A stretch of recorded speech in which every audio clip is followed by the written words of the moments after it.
নমস্কাৰ। আজি মই তোমালোকক দশমমান শ্ৰেণীৰ সাধাৰণ গণিতৰ 3.1ৰ 4 নম্বৰৰ পৰা এই অংকবোৰ কৰি দিম। তোমালোকে এই বস্তুবোৰ চাবা। 4 নম্বৰত আছে যে তলৰ কোনবোৰ ৰৈখিক সমীকৰণৰ জোৰ সংগত অসংগত। যদি সংগত লেখৰ সহায়ত তাৰ সমাধান উলিয়াব দিছে।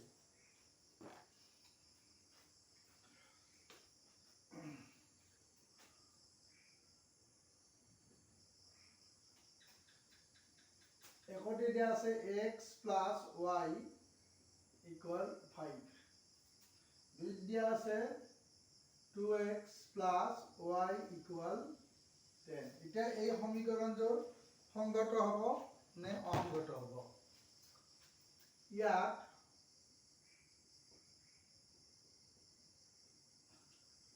a1 সমান 1, b1 সমান 1 আৰু c1 সমান -5, a2 সমান 2, b2 সমান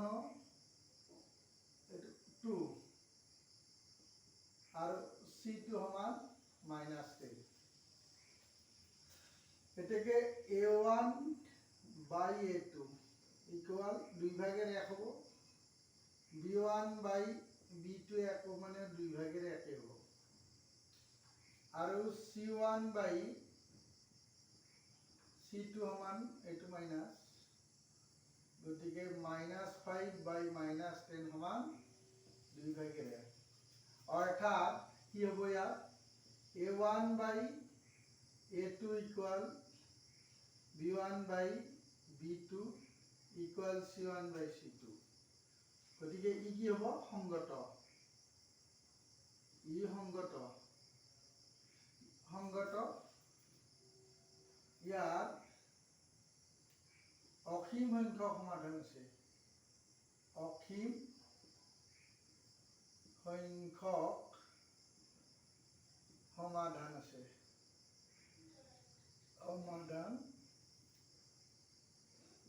আছে।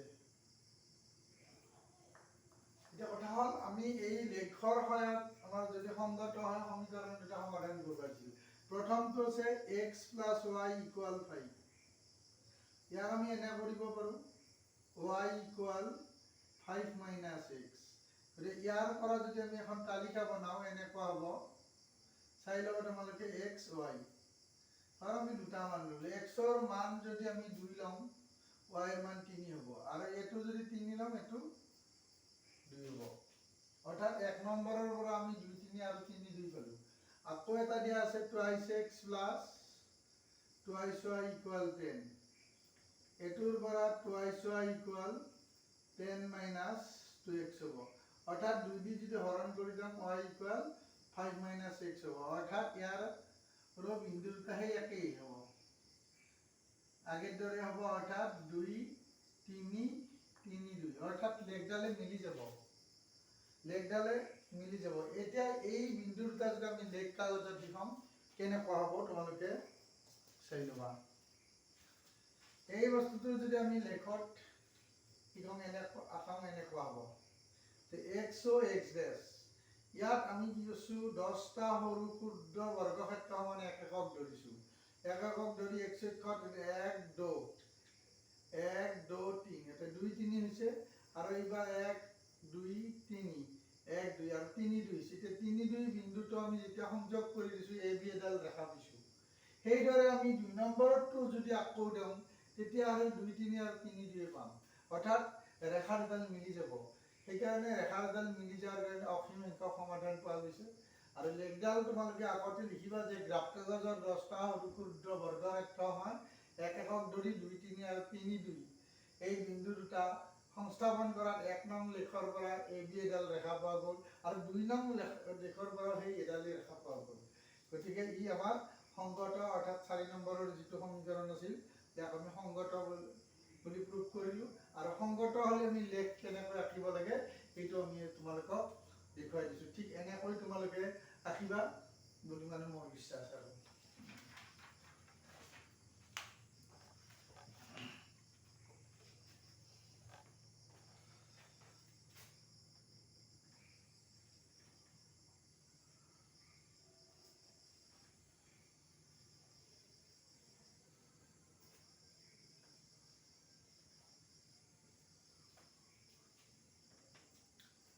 এতিয়া 2 নম্বৰটো চাব তোমালোকে এনেকৈ দিয়া আছে 2 নম্বৰটো x - y = 8 আৰু 3x - 3y = 16 3x - 3y = 16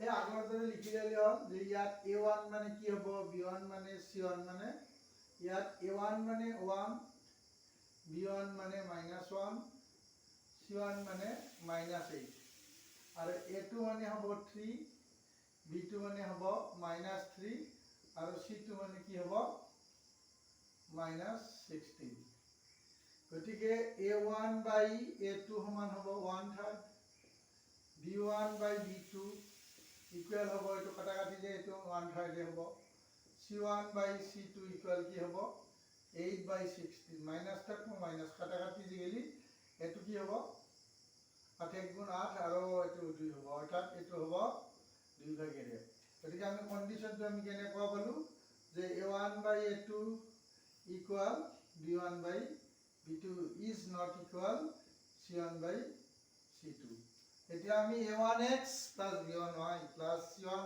equal 0 আৰু a2x plus b2y plus c2 সমীকৰণ দুটাৰ যদি কোনো সমাধান নাথাকে তেতিয়া হলে a1 by a2 equal b1 by b2 is not equal c1 by c2 অর্থাৎ এর কোনো সমাধান নাথাকে এক অসংগত বুলি কোৱা হয় অসংগত সমীকৰণ গতিকে এইটো এনেকুৱা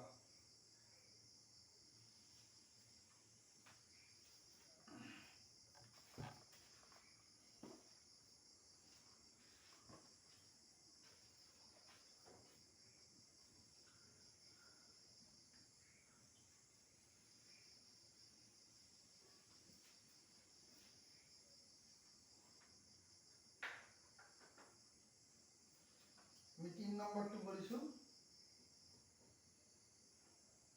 3 নম্বৰটো twice x plus y minus 6 equal 0 twice x plus y minus 6 equal 0 2 নম্বৰতে দিছে 4x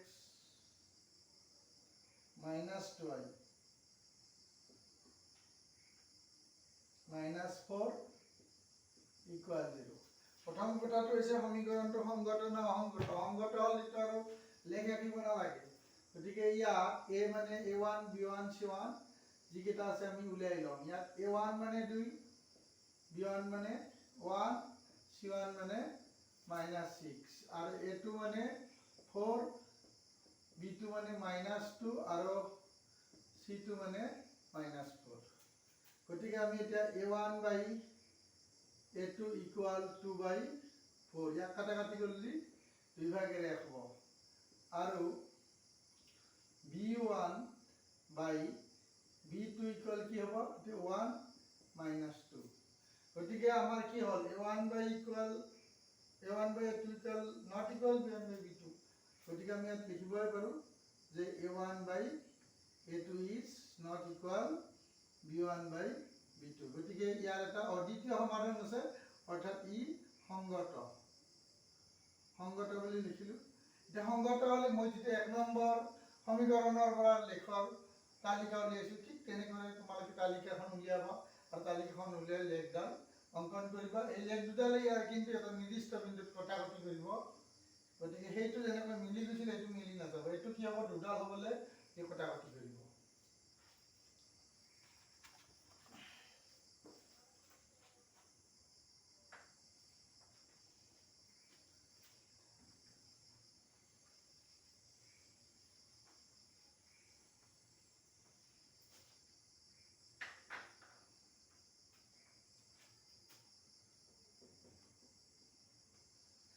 চাৰি নম্বৰত দিয়া আছে 2x minus 2y minus 2 equal 0